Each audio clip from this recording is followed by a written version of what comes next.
Sahabat-sahabat sekalian, kali ini saya berbicara tentang kejatuhan di dalam hidup saya dan bagaimana saya bangkit. Sahabat-sahabat sekalian, ya, 5 sampai 10 tahun yang lalu, ya, saya di rumah ini pernah mempunyai uang hanya 500.000, pendapatan hanya 50.000. Pada waktu itu tentu saya sangat bersedih, tentu saya sangat kecewa, tentu saya sangat bisa gila, tentu karena pada waktu itu saya mempunyai 3 anak dan istri lagi hamil.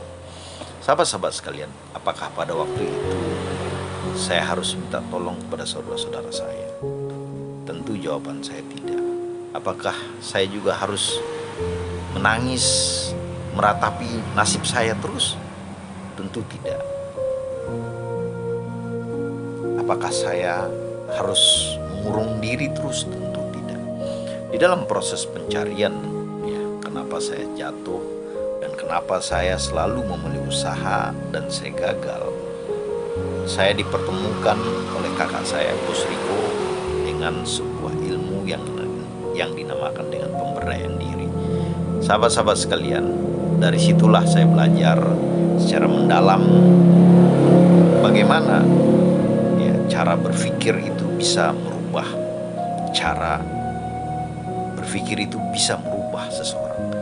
Cara berpikir itu poinnya apa, dan apa yang membuat kita seperti ini, dan apa yang membuat usaha-usaha yang kita mulai selalu gagal.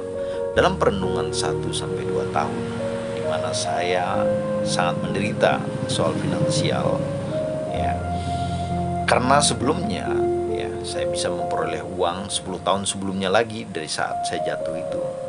Saya memperoleh uang dengan gampang. 1 juta, 2 juta itu terlalu gampang saya peroleh karena saya mampu membangun suatu sistem, ya, yang bisa mendatangkan uang seperti itu tanpa saya harus bekerja keras. Tetapi itulah hidup, kita bisa jatuh kapan saja. Sahabat-sahabat sekalian, dengan perenungan panjang itu saya menemukan, ya, alasan kenapa usaha-usaha yang saya bangun selalu gagal. Saya selalu membawa dendam, kemarahan kepada saya. Saya tidak mampu memaafkan orang-orang yang menyakiti diri saya, yang menyalahkan diri saya, ataupun kejadian itu. Pada akhirnya saya memaafkan semuanya. Dan setelah itu apa yang terjadi? Kemudahan selalu datang.